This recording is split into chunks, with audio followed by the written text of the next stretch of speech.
We're going to move on to our next speaker, Ken Meter. Let me try to get set up here.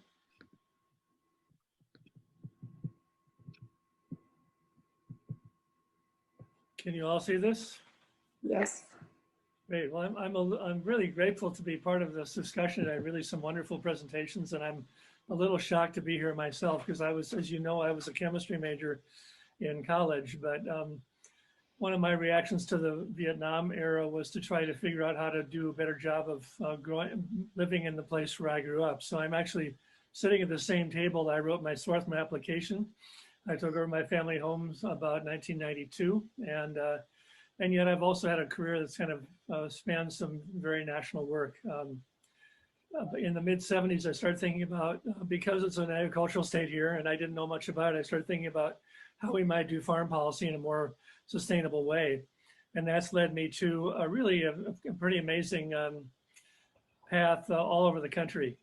This map just shows about 90% of the places I've been able to visit the last 20 years, either in a green area as a regional study or a brown area statewide study where I've done. Hawaii is one of those states I've been able to do a food study for. And I've worked in Southwest Colorado and worked in Massachusetts and lots of places where you folks live.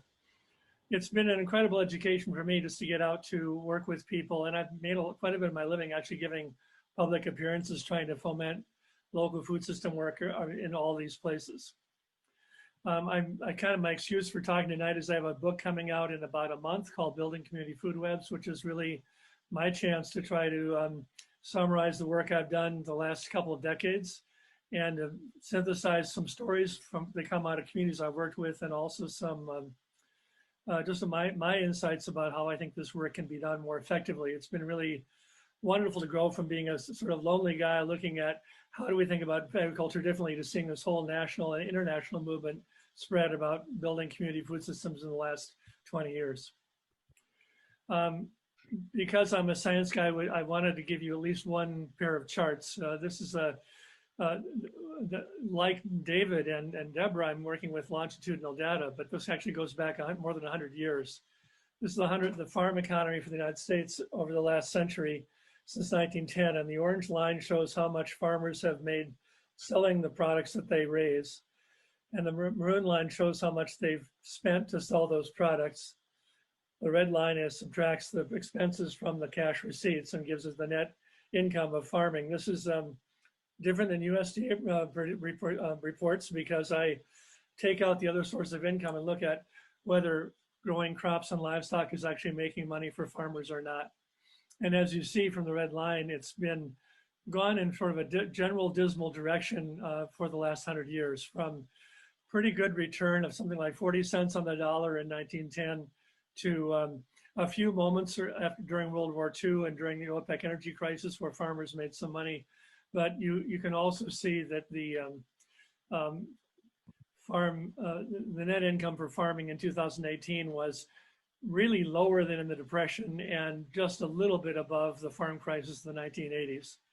So this chart compares, it's the same chart as last time, but I compare the medical costs for diabetes and related health conditions in the US, which is $327 billion as of a few years ago, with the cash receipts farmers make. And as you see from that blue horizontal line, the medical costs of diabetes, one food-related condition, are 90% of all the sales that farmers make in an average year. So essentially, every time I pay a farmer $1 for some commodities, I give $1 to the medical system to pay for the costs of the food system we have endured through the years.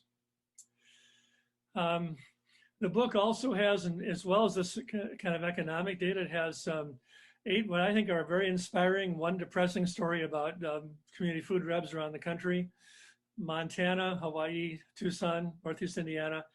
My main story for tonight would be Brighton, Colorado, which is a suburb of Denver, where I was able to play a major role in convincing a city and a county to invest in buying farmland at its development value to keep it from development and to protect it for agriculture.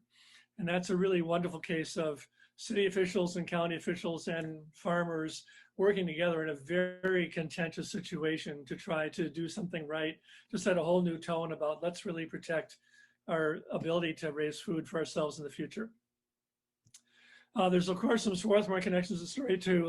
Linda Baird Osborne has been a real ally for decades, just helping me think about writing. And she has written some wonderful books that highlight very intellectually searching issues, but in a very accessible language for junior high kids. And I've learned a lot from her about how to explain difficult issues in more simple ways. And Amanda Robinson, John and Linda's daughter, was living in Minneapolis the last year, and she was able to do some of the text editing on my first draft of the book. So the connections have thrived all these years.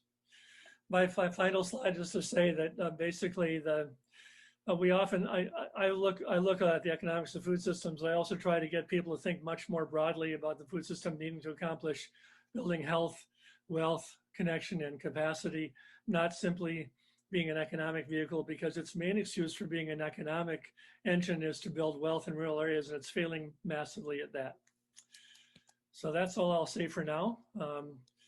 I will hopefully turn the screen back here. And I'm happy to take questions or have comments from that. Great, thank you. There we go. Does anybody have questions for Ken right now?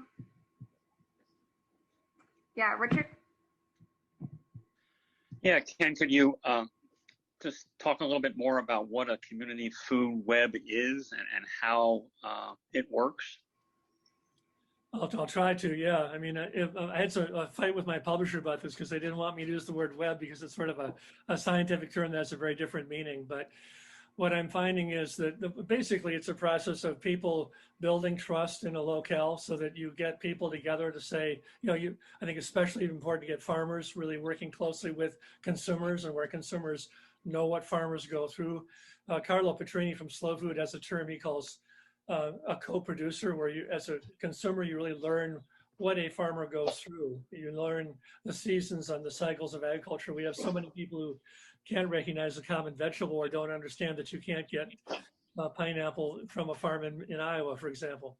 So that's one of the key steps, is sort of get those conversations going, but also a core of leaders that really develop considerable trust and are able to really ride with changing circumstances and make better decisions as things get worse on them, or take a long-term strategy over time and really develop a much more fruitful way of working over time.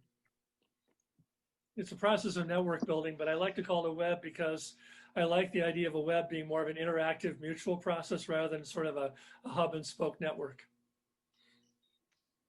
Thanks. We have a question in the chat from Karen Simmons. Is it Jillian or Gillian? Ken, how did you come to this path? Oh boy. That would alone take more than the amount of time I have. But my father was born on a farm in Nebraska and got a very good career as a government lawyer in the National Labor Relations Board. Became the director of the Minneapolis office, and he always missed the land.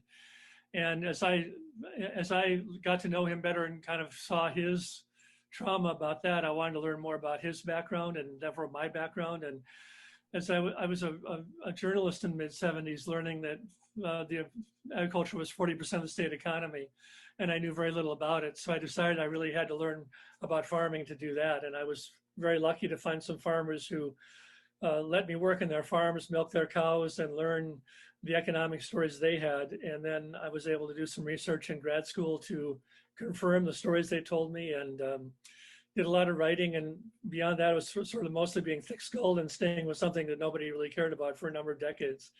But it really has blossomed in the last 20 years or so. Great, thank you. All right, we can do one more. We have something in the chat from Veta Bonniwell. Comment on small farms versus corporate farms. Several years ago, TIAA bought farm advisory business as investment. How does this make sense? Oh, another good, simple question. I think we're actually finding several people investing in farmland right now. Bill Gates has been investing in farmland, and there's a lot of real estate investment trusts forming to buy organic land that they want to resell or they want to lease out at a profit. And those are very troubling developments for me. There's also a group called the Iroquois REIT, which is based in Evanston, Illinois, and a group called the Agrarian Commons that are trying to really buy land and put it in more of a common situation. So it's owned by a trust. And the Commons is an effort to own land in trust so that we actually take farmland out of private ownership and create more of a communal situation, which I think is difficult in a capitalist economy, but also a pretty important step to take, because right now most farmers cannot farm without having another job. And so we're going to need to find ways to support farmers where they really have the opportunity to farm, maybe have some other kind of income, but also have a support structure around them that helps the interface, because they face so much uncertainty that a more rationalized capitalist economy does not face. We have to sort of create that interface that allows them to thrive in the middle of the predictability of the rest of the economy. That's a great question. Right. And even, I mean, I know David was speaking about wildflowers and whatnot, but it seems like even just depending on the winter, how much rain you get or snow you get, that can totally affect your crop as well. So definitely. I do see Dave has his hand raised through the Zoom feature to raise your hand, and I'm just going to call on you. I know we do need to move on, but because you use that feature, you can ask your question. Just make sure you unmute yourself. You're on mute right now.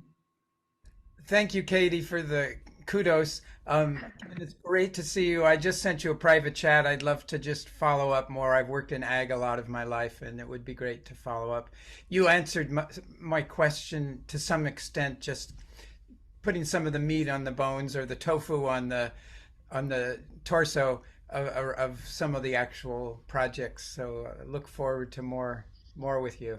Take care. You've always been supportive of this work at Swarthmore reunions too, David. Thanks for your work on that, and let's keep talking for sure. Okay.